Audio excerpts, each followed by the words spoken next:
and welcome to this candidate debate sponsored by the League of Women Voters of Marin County. My name is Linda Deere. Our timekeeper is Judy Baldassari.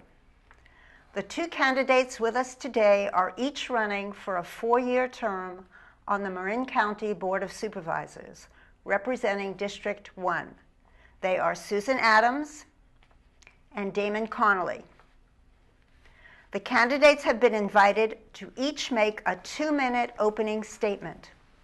We'll begin with Susan Adams, followed by Damon Connolly. Susan? Thank you. I want to thank the League of Women Voters for offering us the opportunity to be in front of you today, in front of this wonderful public media center that I helped to bring forward. For those of you who don't know me, I am your county supervisor, and I've been serving for this district for the last 11 years. I'm a nurse practitioner, I'm an educator, I'm a mother, and I'm a grandmother. And I've been a resident of Marin County for more than 25 years. I care deeply about my community, and I've been working very hard with you to accomplish some pretty amazing things.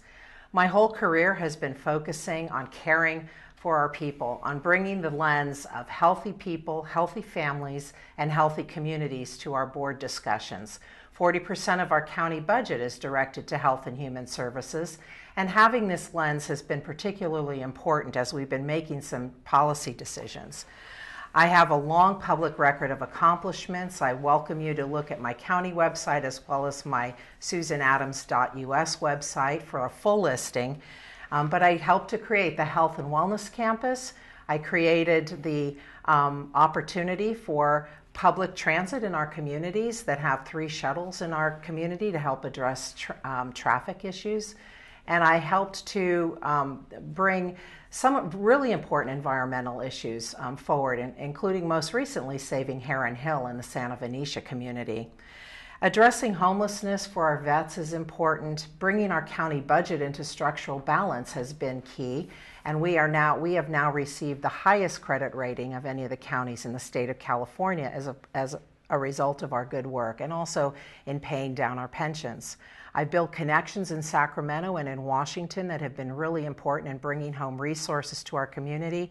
And I'm very proud that former Congresswoman Lynn Woolsey, Senators Leno and Evans, as well as the Sierra Club, the Marin Farm Bureau, the San Rafael Chamber, California Nurses, and other labor associations have supported me and endorsed me in this race. I look forward to our discussion today.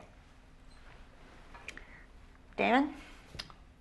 I also want to thank the League of Women Voters for the opportunity today. I'm Damon Connolly. I appreciate the chance to share my background as well as my reasons for running for Marin County Supervisor. I've been honored to serve for the past 6 years as a member of the San Rafael City Council, currently as the city's vice mayor, and before that I was president of the Dixie School Board. Throughout my public service, I've championed strong schools, vigorous environmental protection, a strong local economy, and improved public transportation. I prided myself on being in close touch with the community and responsive to your needs. And together, we've accomplished a number of very important things, including opposing high-density development that was not appropriate for our community, enacting important fiscal reforms, and having San Rafael become recognized as a model sustainable community statewide. My wife and I have lived in San Rafael for the past 18 years and have raised our 2 daughters here, and we love this community. What I've heard, and the reason I'm running for county supervisor, is we need a change.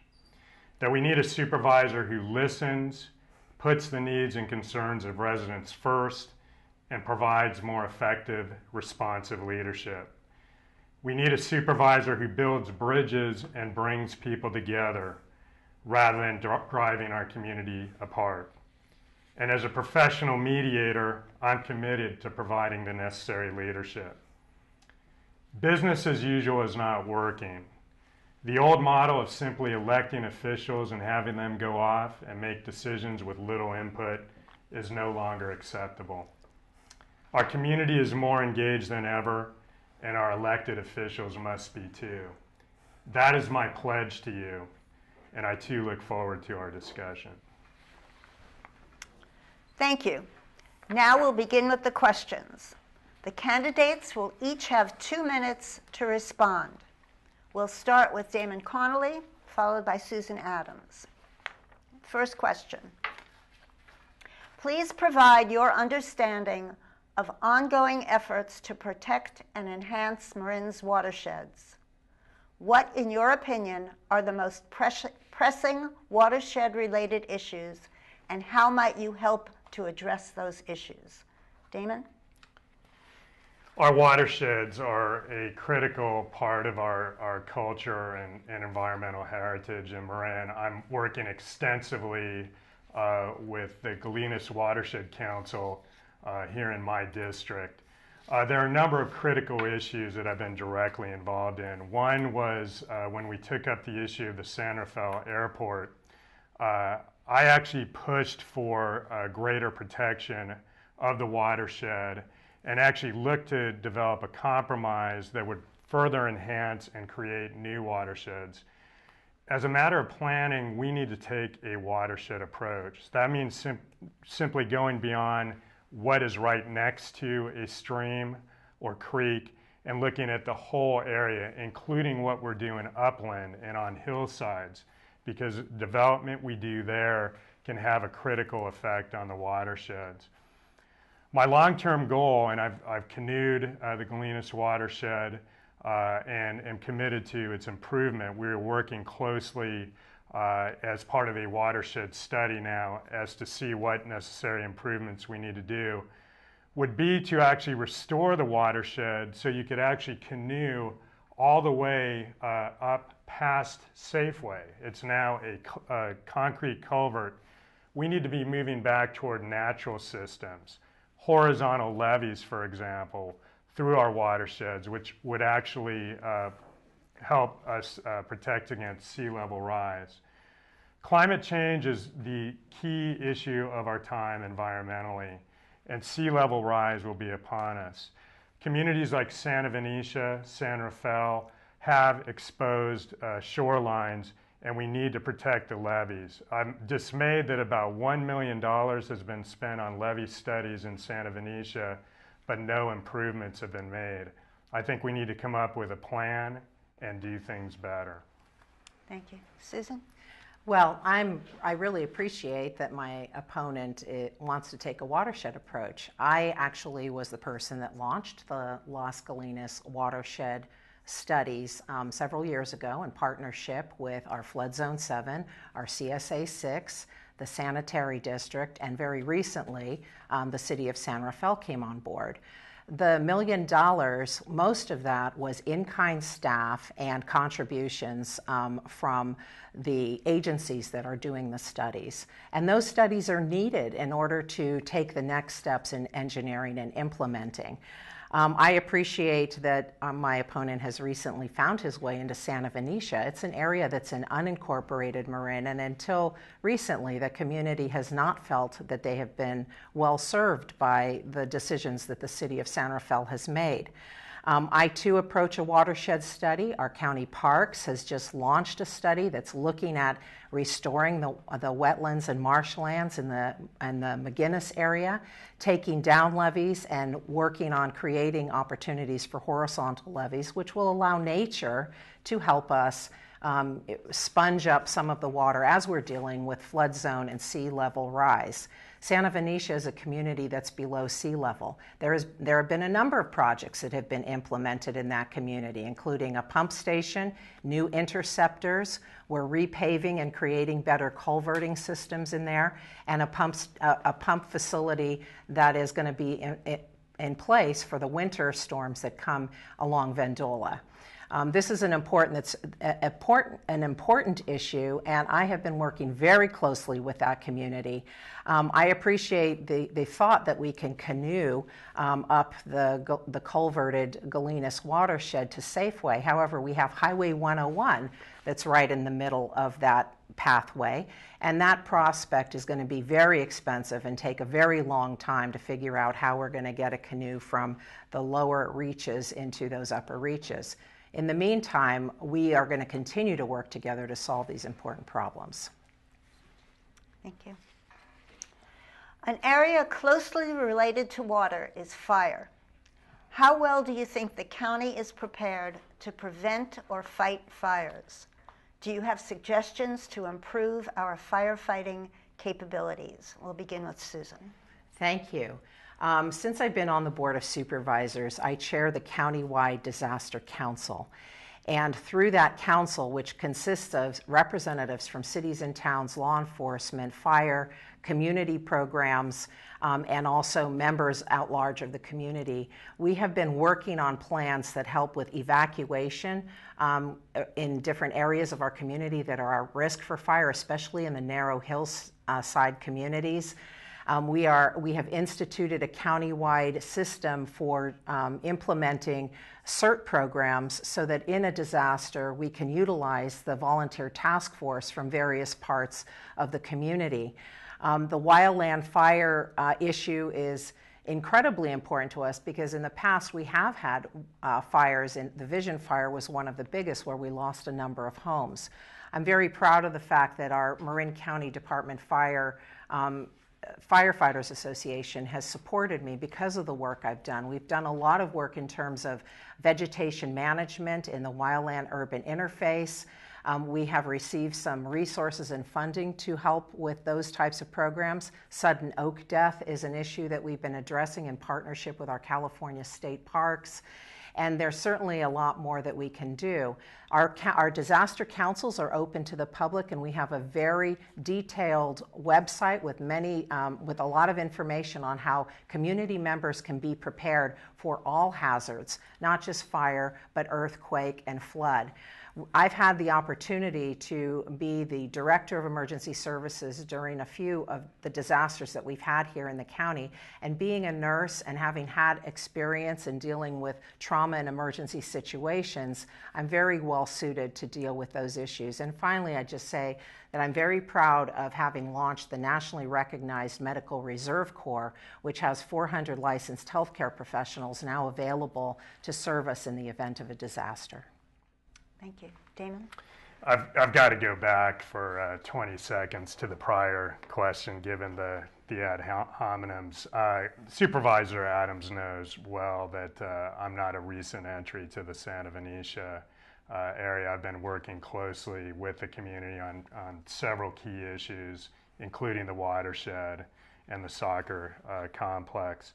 Furthermore, much of the, or at least hundreds of thousands of dollars of the $1 million was out of the so-called community slush fund that Supervisor Adams utilized without, in my view, proper budget oversight. We need to make it more transparent. We need to actually put the slush fund into the ordinary budget process and reform that process. Fire is obviously a critical issue for our community, and I'm proud to have the endorsement of the San Rafael Firefighters Association because of my work with them on defensible space and other issues. One thing we need to improve on behalf of our community, and I know both Supervisor Adams and myself have been hearing about it, is some in our community are being unfairly charged state fire fees. Something they've been advocating should be changed. I want to step up and help them get that change because the current structure is unfair. I see a real opportunity to better coordinate between fire agencies throughout the county. We have been a leader on that in San Rafael in doing shared services, regionalization efforts that creates efficiency and also better service. If elected, I would like to actually push those kind of innovative solutions with the county as well. One thing I bring to the table is I will improve the relationship between the city and county. Fire protection is one example, homelessness is another. Thank you. There is a great deal of criticism of the process used by ABAG to set housing goals. Please give us your thoughts on the process used and suggestions you might have to encourage public support, beginning with Damon. This is perhaps one of the biggest issues facing our community, and I have direct involvement in it because we debated whether the Civic Center should become a priority development area under the ABAG process. I ultimately led our city's efforts with a tremendous amount of community input and the support of a majority of my colleagues in rescinding the PDA designation. The numbers being proposed by ABAG to densify the Civic Center area and Terra Linda simply made no sense for our community. And I'll note that my opponent was the vice president of ABAG when those PDA plans came to Marin County. That having been said, I have no particular ideological bent on a PDA. It's simply what is in the best interest of our community. We know we need housing options.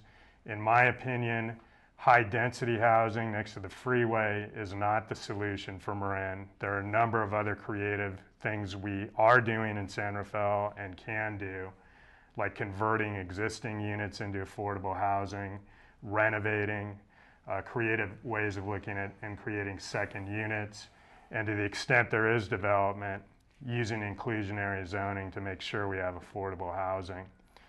I'm proud of the work we ultimately accomplished with the community on the station area plan. That will actually call for increased bicycle and pedestrian options, circulation, mixed-use development in keeping with the needs of residents and the neighborhoods. And we also, in my view, will end up having a world-class smart station in downtown San Rafael. The voters did not pass SMART, however, as a gateway to high-density development. It's a transportation solution. You may hear my opponents say we cost the city money. I will disagree with that. We actually got money even though rescinded the PDA. Susan?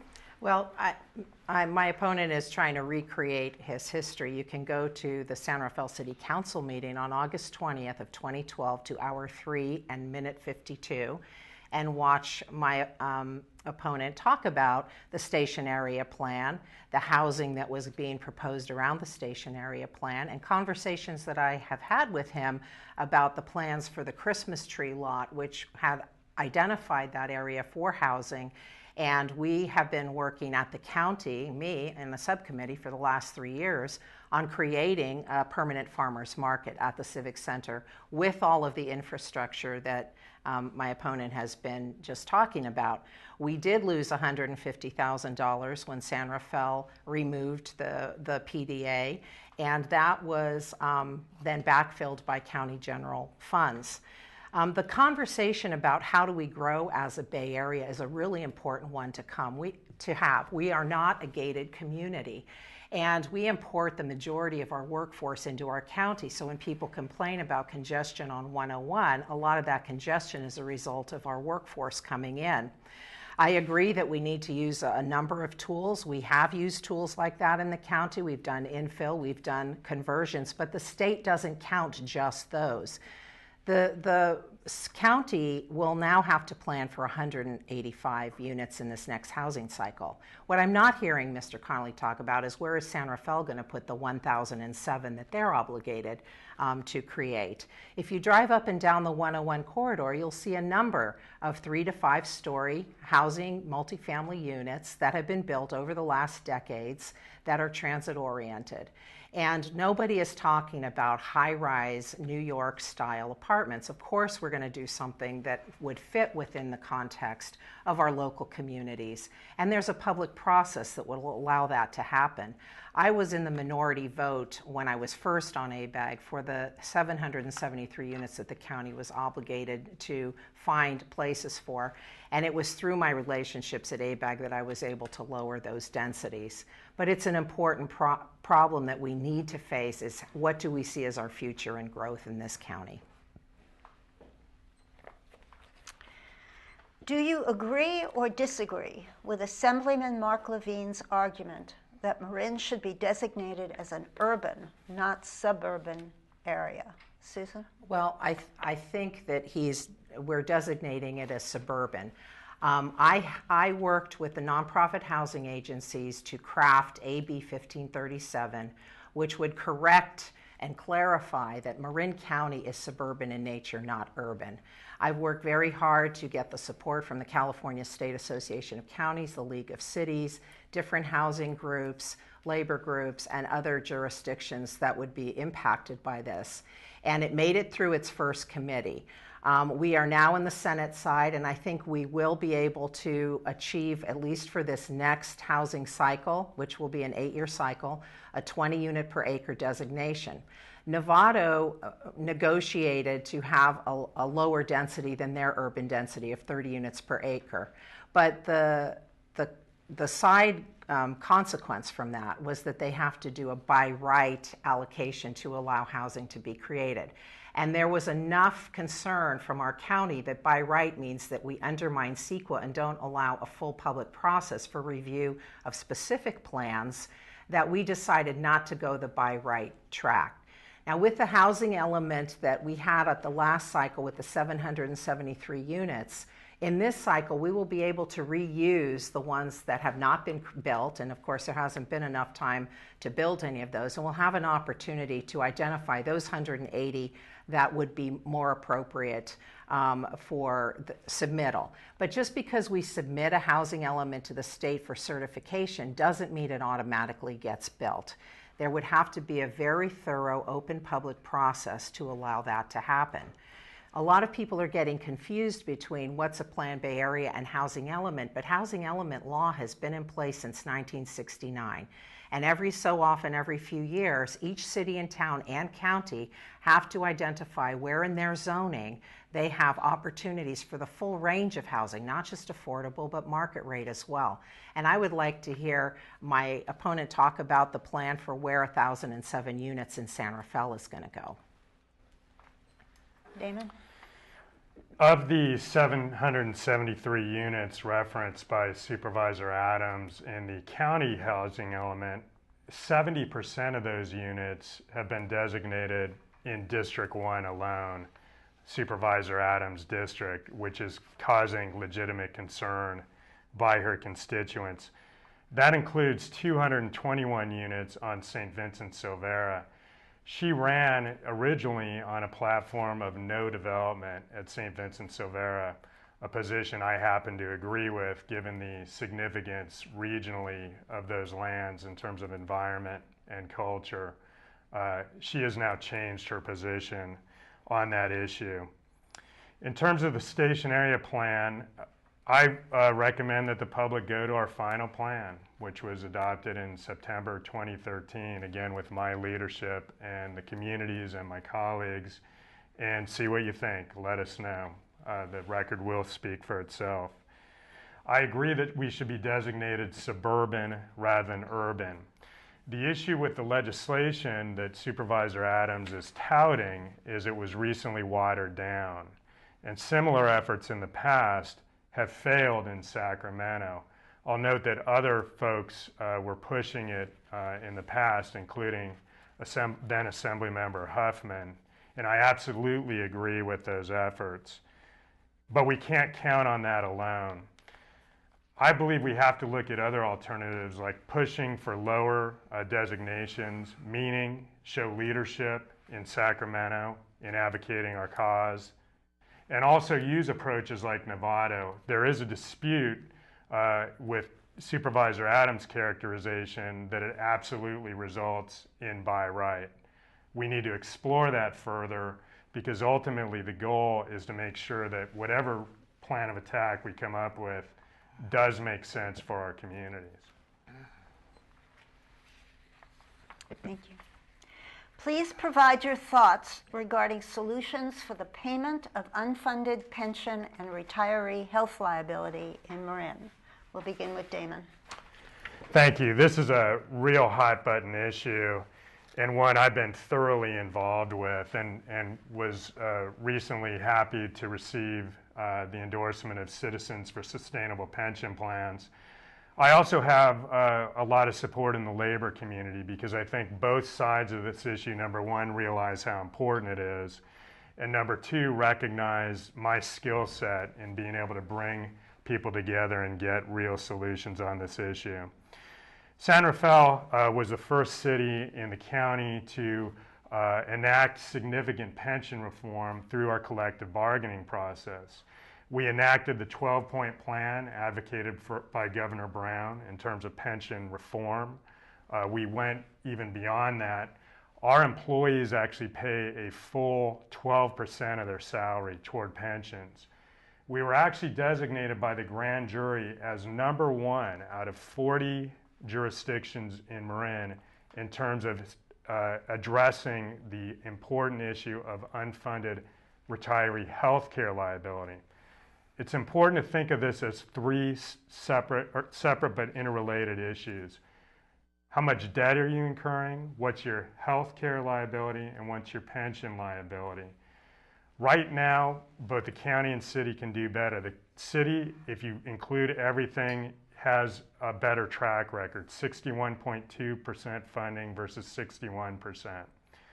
The county is extremely low on health care and relies on pension obligation bonds. I will try to correct those two issues. Thank you. Susan? Thank you. I just want to go back to the previous question quickly.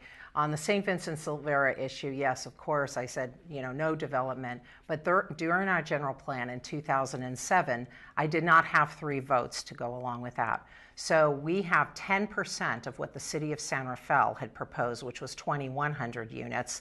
Only 221 units is what's zoned in the general plan. And regarding working with Sacramento, I'm in Sacramento regularly working on AB 1537. My opponent, I don't believe, has been there helping us with that. In terms of the payment for pensions, our county just reduced our pension obligation and medical retiree benefits by $50 million. We have restructured our tiers for employees. They now retire with 2% at 61.5. I believe San Rafael is still at 55 years for retirement. Our corpus is 78% funded, and we're continuing to pay down with the extra funds that are coming in. Even with the recession having gone away and the returns being in double digits now, we're continuing to make the pay down efforts. As a result of the efforts, we have $98 million of ongoing savings from the pensions reductions that we've made, and we have received a AAA bond rating from both Fitch and Moody. There's only 2 counties in the whole state of California that have received that. We're in structural balance, we have very low debt, and we have a very healthy reserve, and we are still providing really important services to our community while we are addressing these significant pension issues. A lot of the decisions that we're dealing with now are decisions that were made 20 and 30 years ago, and it's going to take us a while to turn the Queen Mary, but we are well on the way to ensuring that the pension is healthy and that the promise is the promise that we made to our contract employees, that they can expect, if they've worked for us for 30 years with the expectation of a pension, that they're going to be able to get the pension that they earned. Thank you. What suggestions do you have for providing services to a growing population that is 60 and over? Susan? We have a very healthy and vibrant Division on Aging and an Aging Commission. They have been involved in a number of issues related to housing, related to transportation, related to food. And we've seen in the press lately there are a number of issues that have come up in this. First, in terms of food, we have a number of low-income seniors who are not availing themselves of the SNAP program, in part because of the stigma associated with it, in other part because the amount that they would get for their food would be so low that they are reluctant to opening themselves up for that. In terms of transportation, we have a very vibrant whistle stop and paratransit program. We've instituted 3 new shuttle programs in my community in the 1st District that can take seniors, people with bicycles, and the clean burning vehicles throughout the district with stops in the transit center in San Rafael so that they can get to other places. We also have a dial-a-ride program, and we have an on-demand program so that our seniors have a way to move around through the community when they are no longer able to drive. In terms of housing, I've recently heard some stories from some seniors that are over the age of 70 who have been evicted from their long-term apartments because landlords have wanted to take advantage of the rising rents. And these are people that are on fixed income, low-income seniors, and there is no housing available for them with only 2% vacancy rates and rents for a 3-bedroom, 2-bathroom house, regular family house, going for $3,500 a month. The rents for a 1-bedroom apartment in Marin County are averaging about $1,900 a month, and when you're on a fixed income, that doesn't buy you a place to live in a community that perhaps you worked very hard and lived in for your whole life. So this is why it's important that we have a conversation about how to create affordable housing for the full range of people in our community and a full range of income levels. Thank you. Damon? Housing is a key issue for seniors, and it's another area where we have to make sure that senior housing is properly counted as affordable housing, given that our population is aging, and given that this is a key group of people who need to have a range of housing. In San Rafael, we're working extensively on this issue. There's a proposal that Whistle Stop is bringing forward that we're going to be doing outreach with the community on that looks very promising. I've also been a strong advocate for other types of affordable housing that actually seniors have availed themselves of. One is our Contempo Marin mobile home park, where an out-of-state corporation was actually looking to legally overturn our rent control ordinance at the Contempo mobile home park. We actually fought the corporation all the way up to the U.S. Supreme Court, and I was actively involved at each step of the way on that. We won, and we actually prevented that affordable housing from going away.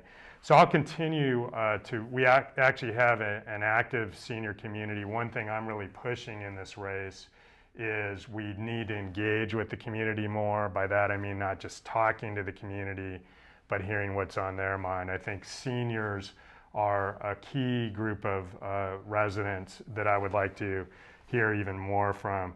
Transportation, I want to continue to figure out. We have some improvements now in local transportation. I think we can do a lot better. Oftentimes, from what I've personally seen, because I ride it, is a 15-minute car drive becomes like a hour-long or hour-and-a-half-long bus ride. For seniors and other busy people, we need to improve that. Healthcare is another issue, particularly with the Affordable Care Act coming in. I want to make sure we're doing everything we need to be at the county level on that, and finally create recreation opportunities. Thank you. Homelessness continues to be a problem in Marin. What further steps can be taken by the county to work with citizens, cities, and towns to address this issue? We'll begin with Damon. Thank you. This is a issue for our community that we are dealing with every day in San Rafael. And by all accounts, it's an issue that is growing and it's complex. There's no easy solution, but we've taken a number of innovative steps in the city to address the issue. We're proud of the Downtown Streets team that you may have noticed on 4th Street, cleaning up our streets and getting paid. Actually, 12 of the participants in that have now achieved full-time jobs in and around 4th Street. We want to make sure that program grows. We have a mental health officer that works with law enforcement to directly address the mental health issues that a number of the population suffer from amongst the homeless. I see 3 areas where the county needs to do better. This is a countywide issue demanding countywide solutions, and San Rafael is more than willing to work with the county and other communities because we recognize we have to address this issue. One is the county currently has a $46 million mental health budget. I want to get in and take a fresh set of eyes to that budget. Are we spending the money? Do we have the right programs that we need to address homelessness? Number two is the issue of chronic inebriation. Right now we have the Helen Vine Center, 25 beds, and that may actually go away. So quite often the solution, which is not a good one, is jail cells or emergency rooms. I think we need to specifically focus more on chronic inebriation. And finally, with the temporary shelter program now over, the REST program, we need to look at ways of providing shelter. The big issue there is what kind of services will we be providing as well. The county needs to step up, coordinate, and play the leadership role in that with San Rafael. Thank you. So the county is stepping up and playing a leadership role with San Rafael. We are the major funder for the streets team that Mr. Connolly is proud of. And homelessness is an issue that's facing all the cities and towns and counties across the country, especially in light of the recession. A lot of people fell off the cliff. In 2005, nobody was talking about homelessness in Marin County.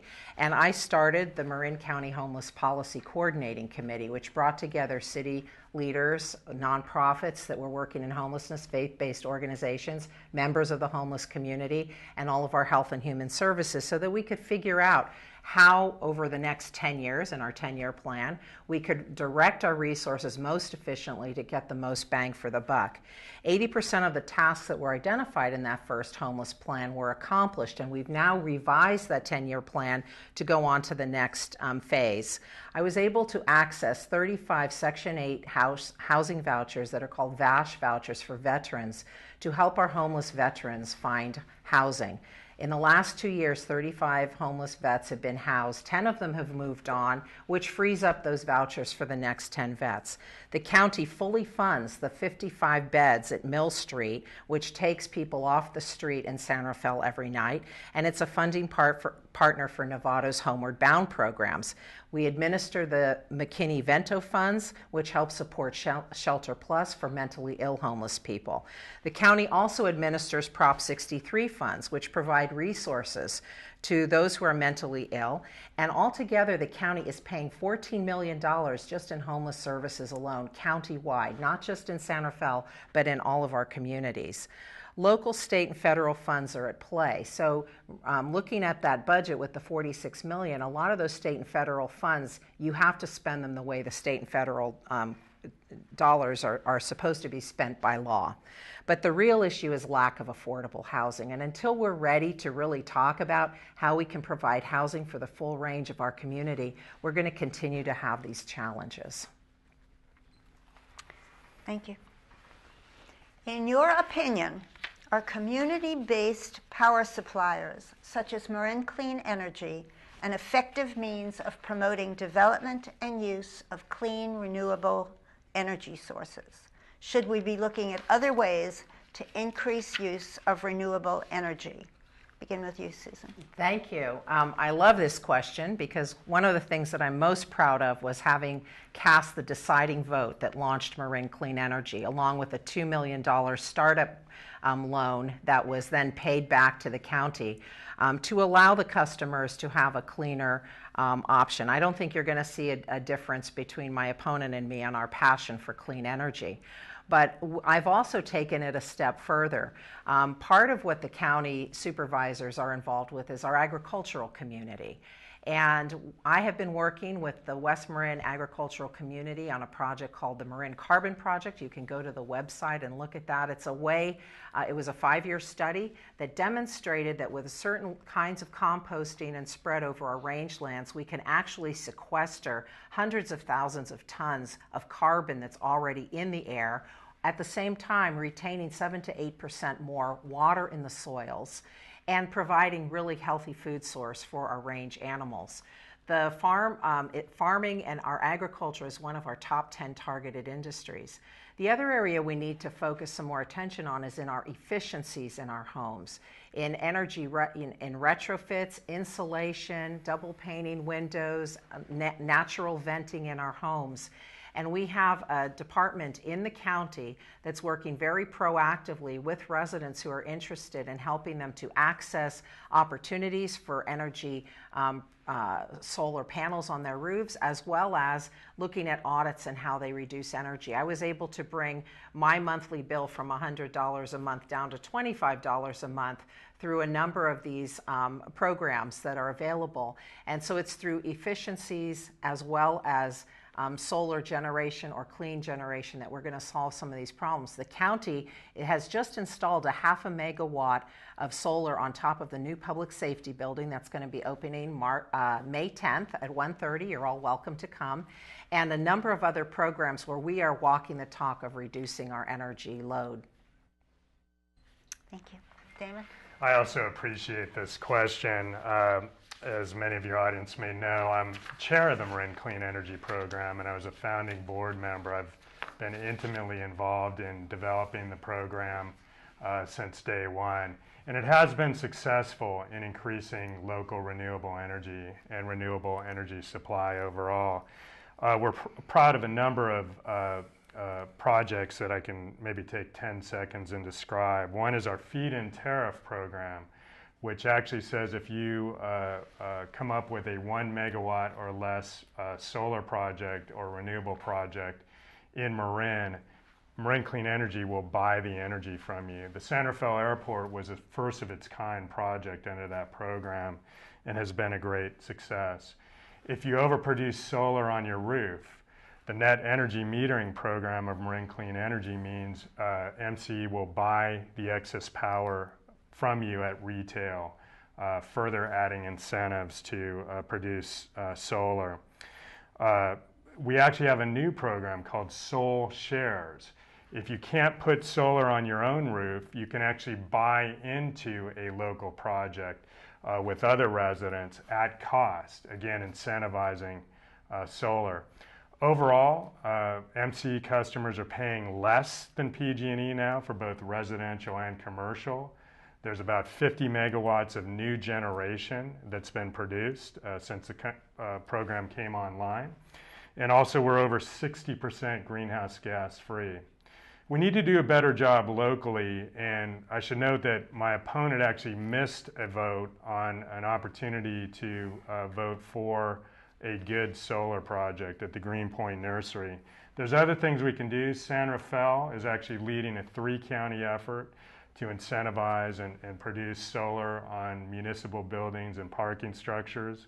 We've led the way in electric vehicle charging stations, and we're only just getting started. Thank you. How would you assess the state of Marin's infrastructure? How might we better ensure adequate infrastructure for future needs? Damon? Well, transportation infrastructure is a huge issue for our community. In my view, and I believe in the view of a lot of residents, there was a lack of leadership in how the transportation issues were handled in Central Marin. I think ultimately we have moved toward a good project, and that is with an emphasis on bicycle and pedestrian opportunities.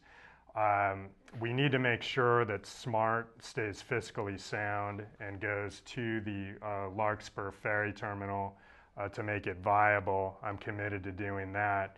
And we also need to make other transportation improvements, many of which are now on the table, but again, the proof is going to be in the pudding on leadership in terms of dealing with Sir Francis Drake, in terms of dealing with the Richmond Bridge and adding a 3rd lane to that. Here in our district, I've been very proud of my efforts on infrastructure. And again, I'm hoping that we can better partner with the county. We opened the Cal Park Hill Tunnel, which adds bicycle and pedestrian access between Santa Fe and Larkspur. We've improved bicycle and pedestrian pathways in Santa Fe. There's more we can do on that. I'm excited about, again, the Civic Center area as well as the downtown SMART station. And furthermore, we have to make sure our public facilities, and particularly public safety facilities, are up to snuff. Thank you. Susan? I think the direction that we've been taking in the county for all modes, for all roads, with walkable, bikeable, disability accessible pathways has been a really important one. Our county has invested about $25 million over the last 5 years in improving our road infrastructure. We have a number of projects that are in the queue now in my own district.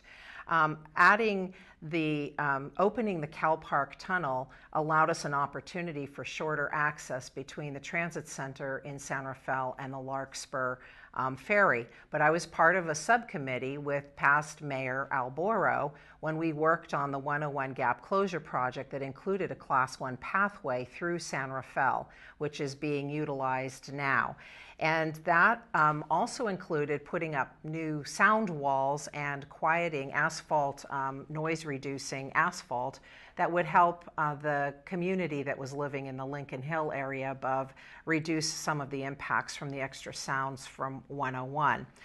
We have a number of Class 2 bike paths that we've been working on. I've been working with Supervisor Kinsey for the last almost 3 years on the Civic Center Drive renovations. It's going to be bringing people from the Smart Station to the Civic Center on a beautiful promenade that will also integrate the work that was done years ago for the Promenade Project from Terra Linda residents. It will include a roundabout. It will be walkable and bikeable pathways and landscaping that will set the stage for when the farmers market is finally there.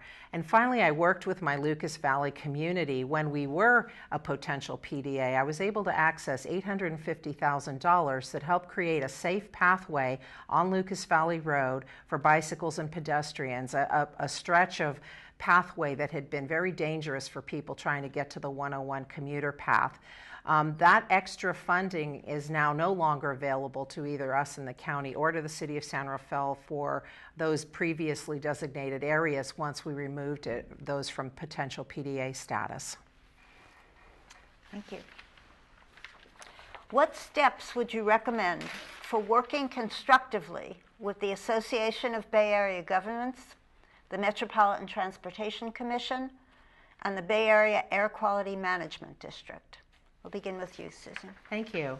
Well, I did have a past tour of duty with the Association of Bay Area Governments. Now Supervisor Rice and Pat Eklund, who represents the cities and towns in Marin, are serving us well. During my time on ABAG, I was advocating very strongly for the issues that we hold important here and some of our challenges, including a limited supply of water for our growth, including the fact that we have 2 national parks, 6 state parks, 16,000 acres of county parks and protected ag land, and not a lot of places for us to be able to spread out and grow. Our founding mothers and fathers worked on a plan in 1972 that designated the 101 area and Sir Francis Drake as those urban corridors that would be the places for future infill or development and protecting those other areas. And it was finally the regional areas started taking a look at that so that we don't sprawl, that we don't look like LA, that we don't have houses scattered up and down over the hill and one community merges into the next. And how do we use our resources more efficiently? I serve currently on the Air Board, and it's through the Air Board that I am working with the leadership there to craft some language that would allow regulations that would allow our farm areas that are implementing the Marin Carbon Project to access cap and trade funds to help them implement these really important sequestration projects and also retain 7 to 8% more water in the soils. Prior to the rains in February, when I took the group out for a tour, the only green grass out there was on the rangelands that had been implementing these practices. And so we have some pretty serious issues that we have to deal with, but regionally, we aren't a gated county. We do need to have conversations with our neighboring counties, especially the fact that we're importing a significant amount of our workforce into our community. Thank you. Damon? Well, in my view, Supervisor Adams is setting up a false choice for the community. If you listen to what she's saying, it basically is in order to preserve the A60 agricultural zoning in West Marin, that we have to urbanize the corridor in our communities along 101. I too agree that it was visionary for our founding fathers and mothers to designate and preserve West Marin. But it was never contemplated, in my view, particularly by those who find Marin to be unique and move here, that we, in effect, become an urban county along 101. And that seems to be what's being suggested. And many residents feel that it is a result of regional agencies like ABAG coming in and calling the shots for us. And again, Supervisor Adams was part of that process as a result of her ABAG leadership. We do need to provide housing. We do need to find solutions. I think there are other ways beyond high density along the freeway, and I think we do not have to make that either or choice with the right kind of leadership. I actually, when the issue came before us in San Rafael, I was not in favor of opting out of ABAG. I think we stay in it, we advocate, we do so more effectively. Ultimately, the history of Marin is littered with those who come in and purport to tell Marin what's best for this county. I don't expect that to change. I think we can actually find solutions that make sense for our communities. Thank you. That ends the question portion of this debate. Before the candidates make their closing statements, we want to give you some important dates. Election Day is Tuesday, June 3rd. If you wish to register to vote, or if you've moved since the last time you voted and wish to re-register, the deadline is Monday, May 19th. Requests for absentee ballots must be received by the Registrar of Voters no later than Tuesday, May 27th. Early voting begins on Monday, May 5th at Civic Center, room 121. If you go to the League's smartvoter.org website and enter your street address and zip code, you will be able to see your own ballot with links to the candidates, issues, ballot measures, and information about the voting process itself. Now, each candidate will have 2 minutes for a closing statement. Let's begin with Damon Connolly. Well, thank you again to the League of Women Voters for sponsoring this. Thank you to Supervisor Adams for participating with me. There's no question that we live in a phenomenal, unique place here in Marin County. But there's a sense I share that we can do better in terms of our county government. The approach I'm going to take will be based on my track record in San Rafael, where I've shown that I'm willing to take on the tough issues for the community and stand up and make the tough decisions. But I do so in a collaborative way, with outreach to the community and by being responsive to the community. I will continue to do that with regular outreach, town halls, and other ways of staying in touch.